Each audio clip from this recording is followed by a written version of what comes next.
gonna die. Going too fast. I'm taking 3. I'm going for the St. Louis now. Oh no! Son of a bitch. You get your 2? Yeah. Welcome back to the channel, everyone. Thotgor here, of course. And I'm back, yes. Back from Halifax. I'm sorry I didn't put up a video yesterday. Wednesdays are actually quite busy for me, so it's usually a toss-up as to whether or not I can get a video up. That's only going to last for a few weeks, though, so yeah, there might be videos on Wednesday, there might not be, but that's only going to last, like I say, probably till the end of October, I think, is when my meetings will calm down. Maybe, who knows, anyway, it doesn't matter, right? We are taking a look at the maiden voyage in my Farragut. Yes, American destroyer. I've liked the Farragut so far. It's not not necessarily how I want to play a destroyer, and we're going to take a look at that in today's video as well. Main thing, I talked about it before, but today we're actually going to illustrate it.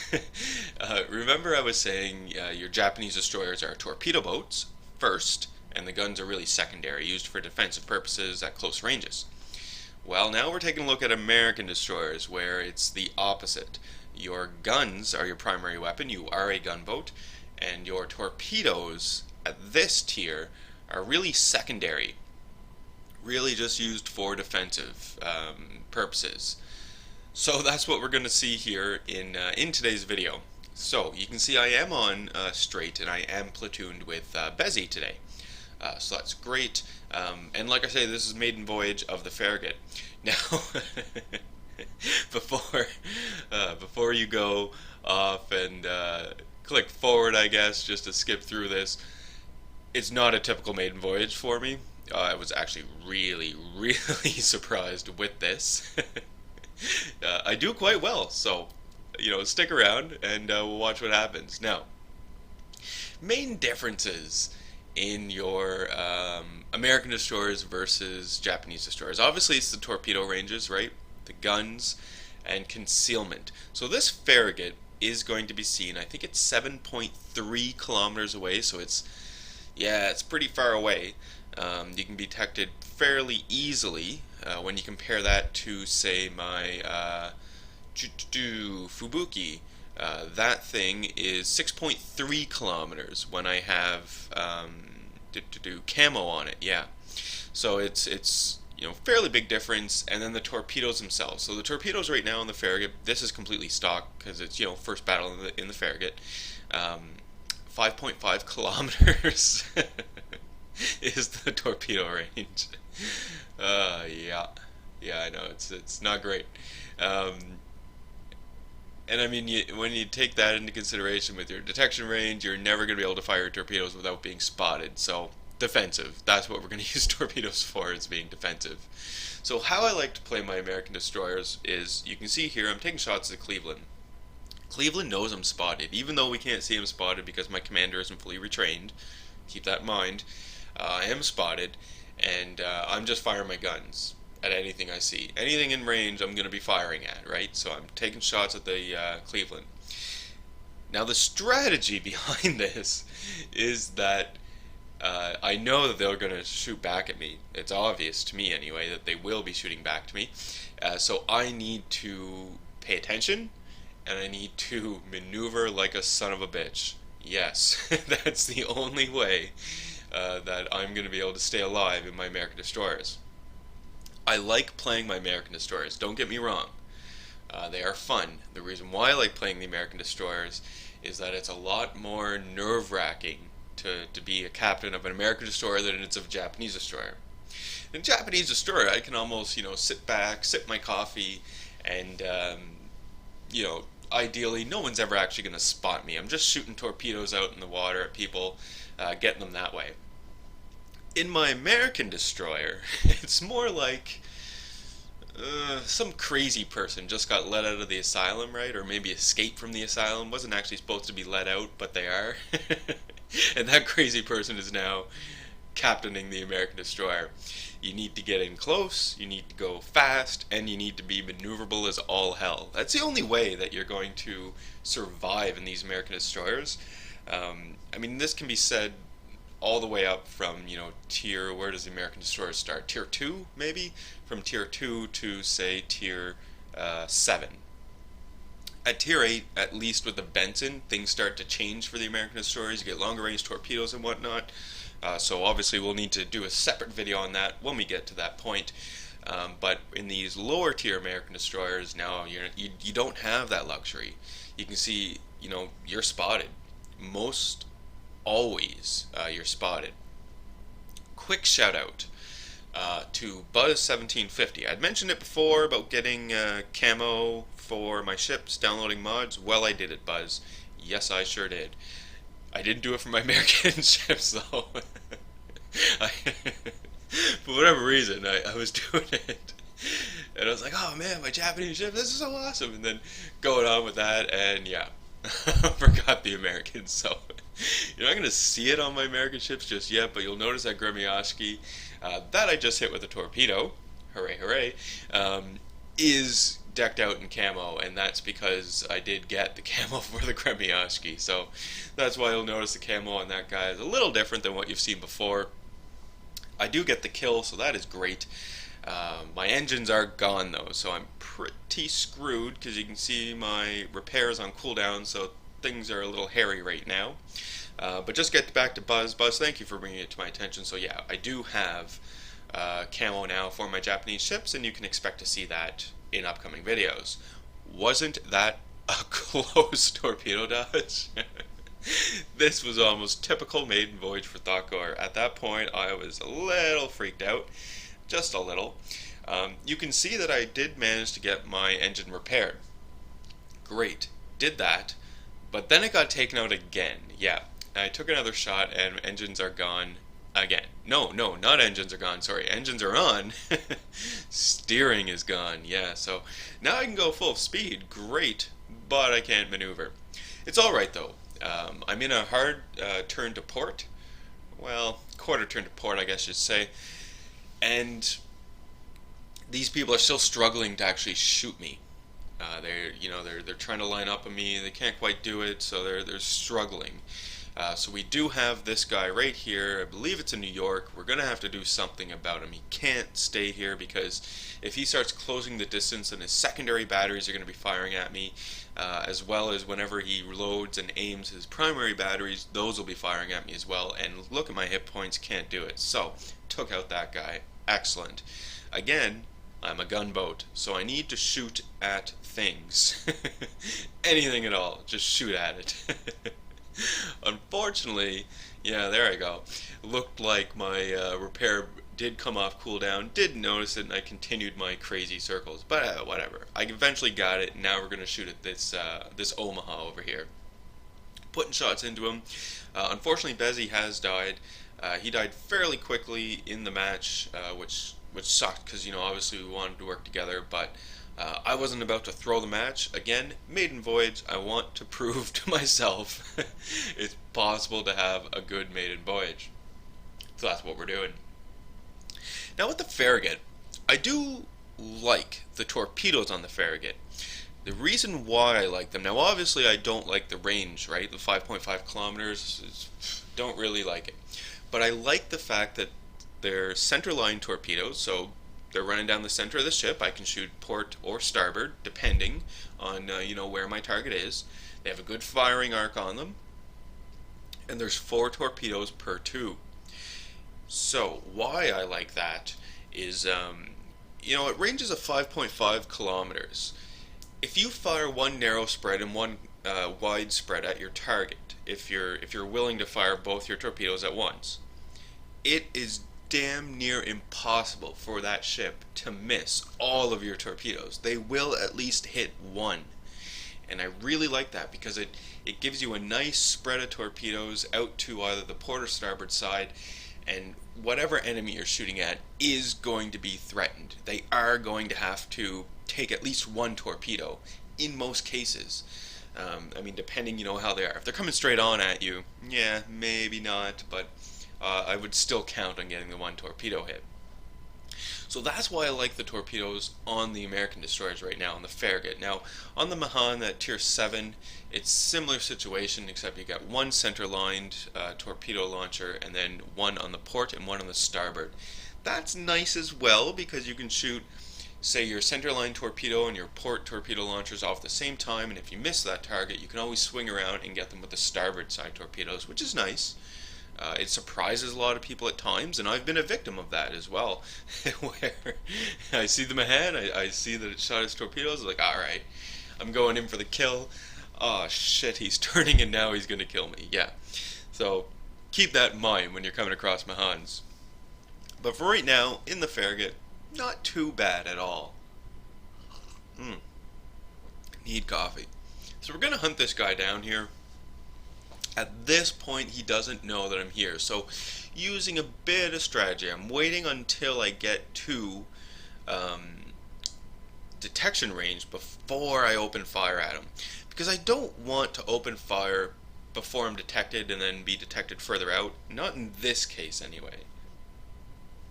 Usually, yes, I do, but not right now, especially considering, I'm on low health, and I'm facing off against a single ship here. So, yeah, not really wanting to do it. Now, these torpedoes that I launched, you can see I did use that strategy of narrow spread, wide spread, launch them out at the guy, or out of the ship. They don't hit him.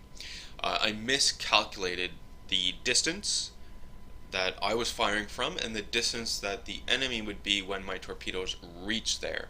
That is also fairly common to have happen in American destroyers, and something you need to be aware of. It's a little more difficult because you don't have as big of a range to work with when you're firing these torpedoes. You can't really fire at the at extreme ranges, and if the enemy ship moves at all away from that spread, well, then now your torpedoes aren't going to have the range to actually hit that guy. So really need to be careful and be mindful of these sorts of things. You you really do have to get in close with your American destroyers if you want to use your torpedoes. You have to get in close. It's easy enough with your guns to shoot your guns at targets that are at the max range of your guns and avoid their incoming fire. That is easy enough because the distances are far enough and that it gives you enough time to maneuver. The American destroyers, being a destroyer, are maneuverable. They're quick, fast, and agile. Ideally, what you would want to do with your torpedoes is you would want to set yourself up for an ambush. See, I have these two ships here in front of me. Let's say, for example, that the Congo were to turn around and come back at me. Well, that's perfect, because now I can use this island to conceal myself right up until the last minute when he comes around and I fire my torpedoes. Right, so that would just be an example of an ambush. It's not going to happen in this case here. The Congo driver is smarter than that. He saw my torpedoes, he saw me shooting at him, and he said, I am getting the hell out of here. And he did. There he is. So, I have to gun him down at this point. But that's not a problem. My American destroyer is a gunboat. That's what she does. She has some pretty good guns on her. It's more about damage per minute than it is about damage per salvo, right? You're not going to be doing a whole lot of damage with each individual salvo, each individual shot. But what you will be doing is you will be causing critical damage and fires. And it's that critical damage and fires that is going to add up over time and equate to a lot of damage per minute. I did sink the aircraft carrier. That was awesome. He's gone. Don't need to worry about that guy anymore. And the Congo's gone. And that was it. That was my maiden voyage in my Farragut. Surprised the hell out of me, I can tell you that. And not too bad. 2 torpedo hits. I got some kills. I'm top of the team overall. Need some coffee, of course. And then for credits earned, I did really well. It is tier 6 obviously, so you can expect to earn a lot of credits at these tiers when you do decently. But most importantly, I mean, at these tiers, you don't really have to worry about losing money, which is nice. Alright, so the next video we're looking at here, it's in my Farragut again. We are on straight again. This time I've spawned on the opposite side and I am alone. So, what are we going to do? Well, I decided to take my Farragut out, and you can see the little island here in front of me. This is sort of my cutoff point. I don't want to go beyond that island because I know that there will be enemies around, right? Because all the enemies right now are more or less doing the same thing that I am doing and that my team behind me are doing. More or less, we're all going to be steaming straight to get shots and line our ships up so that we can take shots at these incoming enemies. So here we can see enemies do start popping up right away, right? So no surprise, we've got some destroyers, we've got some cruisers. The fastest ships, so those are going to be the ones that you're going to encounter first. Duh, right? So I start putting shots into, I think it's a Farragut out there that we're firing at. Not 100% sure. Little preview window for my video is very small and grainy, so it's hard to see what kind of ship I'm shooting at. I know what type, I know it's a destroyer, but yeah, whatever, doesn't matter, moving along. So, incoming fire. These guys know I'm here. I was firing at the enemy destroyer, so obviously they're going to start firing at me, but it's not really that big of a deal. I can maneuver around this stuff. I don't necessarily have to be freaking out over this, I guess you could say. We can still maneuver, we're still okay. So we've got this destroyer. I mean, this is the primary focus. I want to get this guy gone because, you know, big threat. If he can manage to close the distance on me or any of my allies, he can get that spread of torpedoes off and do a lot of damage, right? I talked about it earlier, you know, the whole doing a widespread, narrow spread at your target so far away, you know, you're bound to hit at least one torpedo, get at least one torpedo hit. So that's what we're trying to avoid here by getting this guy gone. And I think it was a Farragut. He's gone. Excellent. Now they're down to one destroyer because their other destroyer was destroyed by an ally. So that's excellent. The destroyers are going to be the biggest threat right now, or at least I shouldn't say the biggest. Well, the biggest threat to me, I'll say. And these are the guys that I want to get gone. We don't need them around mucking up my whole strategy of gunning down cruisers, right? Don't need it. Here's a question for you, though. You guys know that, you know, I prefer my Japanese ships, right? I feature them all the time. I love my Japanese ships. There's a select few of American ships at this point that I have that I really enjoy. Marblehead being one, and my Cleveland being one. But I'm wondering, and I'm curious, you know, for anyone watching the video, if you guys are frequent to American destroyers, what type of ammunition do you use? Right? I'm always using my high explosive in my American destroyers, but you can see I'm shooting at this Omaha right here. I know that the Omaha has very little armor. Would it be advantageous for me to load armor piercing, do you think? I mean, I'm obviously going to try this on my own as well, but I'm curious to know what you guys think. Because especially if you guys have more experience in your American destroyers than I do, I'd love to know what your thoughts are around American destroyers, what ammunition you would use for certain targets. Like if you came across an Omaha, would you automatically switch to armor piercing and start firing that into them? I mean, I'm shooting at a battleship right now and I've got a high explosive. I'm fairly sure that that's the right thing to do when facing a battleship. But a weakly armored cruiser like this, is it beneficial to use my armor piercing, right? Will I get the Citadel hits and do more damage and kill it faster than if I was doing what I'm doing now with my high explosive? Just something I've been wondering about. I did get the kill, obviously. But I'm just curious. I mean, I will experiment myself as well, obviously. But I'm curious to know what you guys have found. Speaking about you guys, I have got a lot of comments back on some of my videos, and thank you so much for leaving comments. I love reading them, love responding to them. It's great, so thank you very much for that. One individual in particular, YouTube, it's Yumpin Yimmy, and in World of Warships, his screen name would be Pudahead. So Yumpin Yimmy, suggested that I do a World of Warships for Dummies series, and that is a golden suggestion. I gotta say, I called him up and gave me a genius because he is obviously.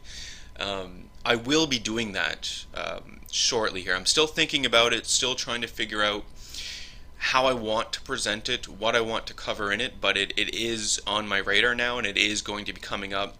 I'll say in the next few weeks or so, but I'll probably get it up sooner than that. So thank you so much. And I mean anyone else watching too, right? Like if you have suggestions on what you want to see and what you want to hear and all this stuff, just leave a comment, let me see it. I respond to all the comments. Because I'm not, I don't have hundreds of thousands of people to respond to, so it's really easy to respond to the comments I get right now. So take advantage of it. Leave the comments and I'll respond to it. Why not? But I gotta think about that a little more. And also entertaining. Yeah, I need to be more entertaining. So we're going to try and focus on that as well. I'm still grappling with that in my mind as well, trying to think of different ideas and whatnot to make that a possibility and a reality. So just a little, I guess, side note from the battle here. Anyway, hey look, I mean if you're watching, you notice that the Cleveland has some camo on it? Yes. Again, I got those mods. It was Tanz Shipyard is where I got them. Those are the mods that I have. Can't give that person enough credit. Did some great mods. You are going to see the link to the forum post in my video description. So if you guys want to download these mods for yourselves as well, for the skins on your ships, go right ahead. It was fairly easy to get it done. You just have to read through the little README files on how to install it, follow it step by step, and it'll happen. If I can do it, anyone can do it. So I managed it. It is awesome. Hooray. What do we have? So it's a Cleveland that I'm shooting at here, right? So you can see I am keeping my distance. I'm not shooting the guns at this time. Reason for it, kind of wanted to close the distance a little more before I start firing and saying, hey, look, I'm here. So I'm lining up on them. We do see him there, and I am going to start putting fire shots into him. Keep in mind that with your American destroyers, much like a Cleveland, there is a really high arc of fire. The shots will go up and plunge down really high, a lot more than your Japanese ships. So you got to lead your targets a little more than you would, say, in a Japanese ship that has a flatter trajectory to their shells. Keep this in mind. It is something that you're going to want to have to account for.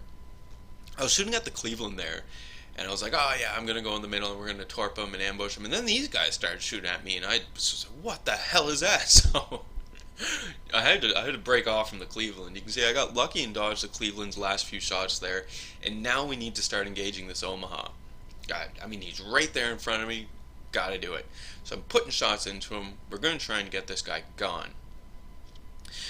But again, here's my question. I think that armor piercing would be better to fire at this guy right now. I think. I'm gonna have to do more experiments with it, right? Try it out for myself, see what works and see what doesn't work and how I like it. But again, I'm curious to know what you guys think. Go off on a side note again. Getting back to entertaining. I don't know how many of you people have been following with some of the recent changes to YouTube, but YouTube now offers a live streaming service. And I've been thinking about doing that as well. What'll happen is you go to YouTube and you'd see my name, Thotgor, and it would say live under my name, right? That would tell you that I'm now currently live streaming, and then you can watch it live as I'm doing it. I mean, if I have open spots in Platoon as well, we'll get you in there, jump in, and we'll start boating it up. But I'm still concerned with this a little. The reason for the concern, it's still in the beta process, and I still need to learn more about it, see how they're going to track certain things and compensate certain individuals for stuff. So I need to look at that before we get into it. But I do think that that'll provide for more lively gameplay. Maybe. Maybe, I don't know. It could just degrade to me cursing. Yeah, it's possible. Anyway, battle is almost over. You can see I did get a nice torpedo hit on that New York, and I finished him off. You can see I fired off all those torpedo spreads, and again I got the one shot that's more or less guaranteed, right? Yeah, more or less. You see the Miyoko over there, and you'll notice the little white band on his smokestack. Again, these are the camos that I've downloaded here. What's really nice about those camos actually as well is they come in for the Miyoko, for example. I think there's 3 different camos. There's like a 1942 version, 1944 version, and maybe a 1941 version. I'm not sure on those numbers, but and you can choose which one you want to have on your ship. Also, for some of the ships, there's specific camos for a specific ship. I don't know the name, but you can download it if you want your ship to look like an actual ship in history. So yeah, very nice. Really enjoying them.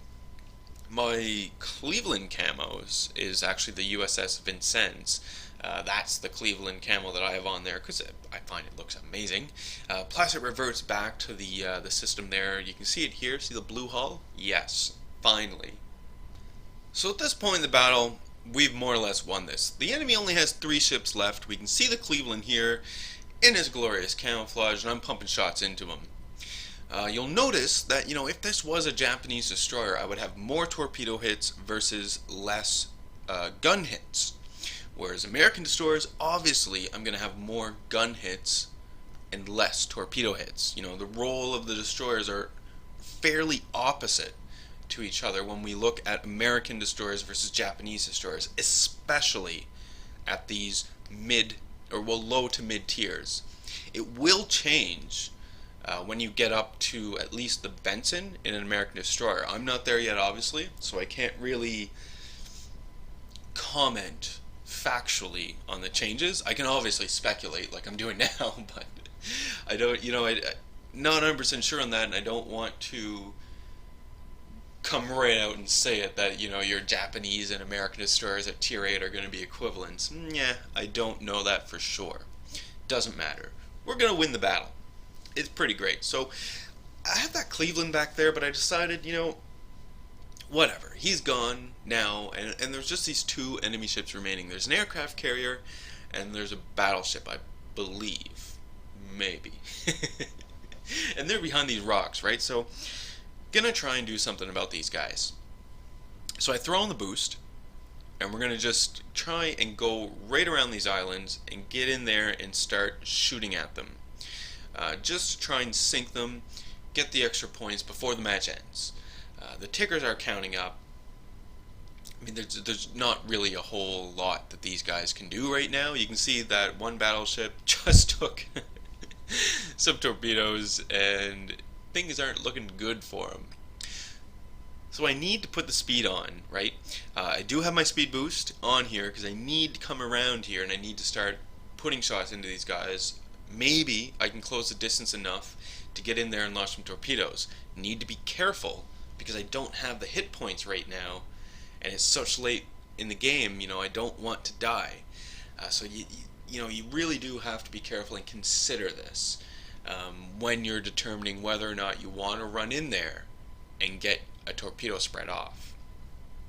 Very, very important to consider. So it is, in fact, 2 battleships in here. It wasn't a carrier. It wasn't a carrier at all. Again, small preview window, right?